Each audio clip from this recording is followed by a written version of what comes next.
going to take this idea of being on this little island with oysters and near a food court and apply it and take a look at it, the idea of costs in microeconomics. So remember that you can go to the food court and work there at $3 an hour, or you can pick oysters from the beach on the island. Every morning the ocean brings in new ones, and there's some guy that will show up at 5 o'clock and buy them for you $1 each. So, and in all of these markets, of course, you're a price taker, so you have no way of controlling. There's many other oyster producers, many guys buying oysters, many food courts or food court employers. So everybody in all these markets is a price taker. You can't play a game and negotiate something. So here's what I've set up. I've imagined that you could potentially work for 6 hours, and L is the number of hours you work. Oysters is represented by Q. Now, obviously, if you work no hours picking oysters on the beach, you'll be able to produce no oysters. It'll be 0. But if you work 1 hour, I'm inventing a number here. Let's say you're able to collect 10 oysters. If you work for 2 hours, you'll be able to collect a total of 15 oysters. And if you work 3 hours, you collect 18. Now, Q is the cumulative, the total number of oysters you produce in that time period. 4 hours, you get 20, 21, and 19. Now, notice the last one at 6 hours. I'm assuming that maybe if you work 6 hours, you get tired, you start dropping them, you step on them, you break them or something. So the total actually goes down. So the way we imagine this in economics is we think of something called a production function. So we've got this F is a mathematical function. We've got inputs, where we've got physical capital, K, and L is your labor, the amount of time you work. These are inputs, and then the output would be Q. Now, I've simplified this by just getting rid of this K here. That would be like the island and the beach and so on, and I want to keep it simple. So the only thing you've got, the only input is your hours worked. The function itself would be technology. Your ability to pick oysters, and I'm going to assume that's constant, and that's what determines the number of oysters you can pick up. I'm also going to assume that you would do it effectively. Well, you're not quite, because you dropped them after 6 hours, but this is the limit of your capabilities of being able to. This is all would go into the creation of this production function. I'm going to simplify all of that and just assume it's fixed and given, which is in effect it is, because I made up those numbers. So the total revenue is going to be the price the guy will pay for the oysters. That's $1 each. So we can look at total revenue. You might want to pay attention to that little equation here. TR is equal to P times Q. So the price is $1. The number of oysters Q you produce is according to the number of hours you work. So we've got now your total revenue. This is the cash the guy will hand over to you. So the first thing, keep in mind that the oyster selling price is $1. Fine. Now, incidentally, in microeconomics or in economic theory, you are considered a firm. And it's actually a good way of thinking of a firm, because a firm, in effect, is simply a production function, a method of taking certain inputs and converting them into some other kind of output, according to using some kind of technology. Now, the firm will have some kind of objective, and in this case, we'll be looking at it later, will be the profit, the economic profit. We'll see that. But keep this idea of a firm in the sense of one, if you will, one person simply taking certain inputs, their time and maybe other assets, physical resources, and then converting them into something else. So this is a new concept, and it's a very important one. I'm going to be using the word marginal later in the course, and in this lecture as well. So it's an important one. And I'll start with this concept of marginal product. Now pay attention to this. Watch this. I'm going to put it up here like this. You notice it's called MP. It represents the change in Q. So the first hour you work, you're going to be able to produce 10 oysters. That's how I set it up. But the second hour you work, well, you'll produce 15 in total, but that means you'll be producing 5 more oysters. So the marginal product represents the number of extra oysters, extra Q that you produced in that second hour. So in the third hour, you can see that the marginal product would be 3, because you produced, up until then, you produced 15. The third hour, you produce 3 more. So whenever we use the word marginal product, we think of more. Incidentally, the word marginal, for those who have studied calculus, just means takes the derivative. In this case, you're going to be taking the derivative of the production function. So in the fourth hour, marginal product would be 2, then 1, and then finally it would be minus 2 because you'd actually be dropping them and losing them. So in actual fact, to be clear about this, I should really call this the marginal product of labor, because what I'm changing here, I'm not changing the size of the island, I'm not changing technology, changing anything else. The only thing I'm changing is the number of hours you work. So technically we would refer to this as the marginal product of labor. It's written this way, MP with a little L there, and you can see it in arithmetic terms, it's the change in Q divided by the change in L. If I were doing this in terms of in terms of calculus, I'd take the derivative of the production function with respect to L. Now that would actually have to be a partial derivative because I'd have to be holding K constant. But you don't need to know that. Just notice that the marginal product of labor is just going to be the change in this case too, the change in L in all cases is equal to 1 because I'm always adding 1 hour. You'll notice something else about this too, that the marginal product of labor is getting smaller as you work more hours. And this is referred to as the diminishing marginal product of labor. In actual fact, what that means is if I take the second derivative is negative. The first derivative is positive, the second derivative would be negative. You can see this because it's getting negative. The logic there is economists assume that you're going to get the easiest oysters first. So if you work for 1 hour, you go and get the ones that are nearby or quickly to get on the beach. And then you start getting the more difficult ones and the more difficult ones like that. Sometimes they call this picking the low-hanging fruit. So this is referred to as the diminishing product of labor, or just diminishing product if we're talking about any other input. Okay, so now let's introduce the concept of cost. So I've repeated the same table as before, but now I'm going to add in cost. And the cost now, well, it's your time. Because each hour that you're picking oysters, you could have been working at the food court. So let's take a look at what this means. The total cost, well, if you don't work at all, the total cost is going to be 0. But if you work 1 hour, you'll have sacrificed $3 that you could have been earning if you'd gone to the food court. So the total cost is going to be based on this concept of opportunity cost, and I'll just write it as the TC, total cost, is equal to the wage. You'll notice it's $3 per hour, times the number of hours you work. So that means the total cost, if you were to spend 2 hours picking oysters, it would be $6. If you work 3 hours picking oysters, that would be $9 that you sacrificed, and so on and so forth. So if you worked full 6 hours, you could have been working at the food court, you would have earned $18. You didn't because you were picking up oysters. Average cost is simply going to be the total cost divided by the quantity you produce. That's Q. So if, for example, I'm going to just shade out these ones in between because the ones we're looking at now is the total number of oysters you produce, Q, and I'm looking at your total cost. So it's TC divided by Q. You notice the average cost of the 10 oysters you produce in the first hour is going to be 30 cents. That's TC divided by Q, $3. Could have been earning at the food court, divided by the 10 oysters that you produced.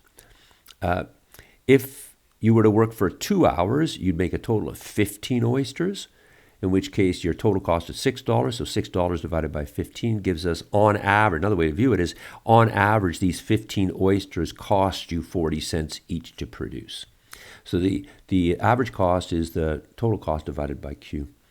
If you were to work for 3 hours, then the total cost would be, $9 that you sacrificed. You produced 18, works out to 50 cents on average. Average cost is sometimes referred to as unit cost. So again, 4 hours, we'd have 60 cents on average each. It's going to be $15 divided by 21, give us 71 cents. And if you worked for 6 hours, you produced 19, roughly works out to about 95 cents each, the average cost. Now, again, we're going to come to a very important concept in economics, in microeconomics, is called marginal cost. And marginal cost is telling us what did it cost to produce the oysters we produced in the previous hours. Mathematically, it's just going to be defined as the change in the total cost divided by the change in the quantity produced. You'll see I've shaded out, so we're looking at the two key ones, marginal product and total cost. Let's take a look. The first hour you work, you make 10 oysters, you sacrifice $3. So $3 divided by 10, 30 cents. The same as the average cost. But for the second hour you work, pay attention to this carefully. You sacrifice $3 because you could have been working at the food court. During that 1 hour, the second hour you were working, you produced 5 oysters.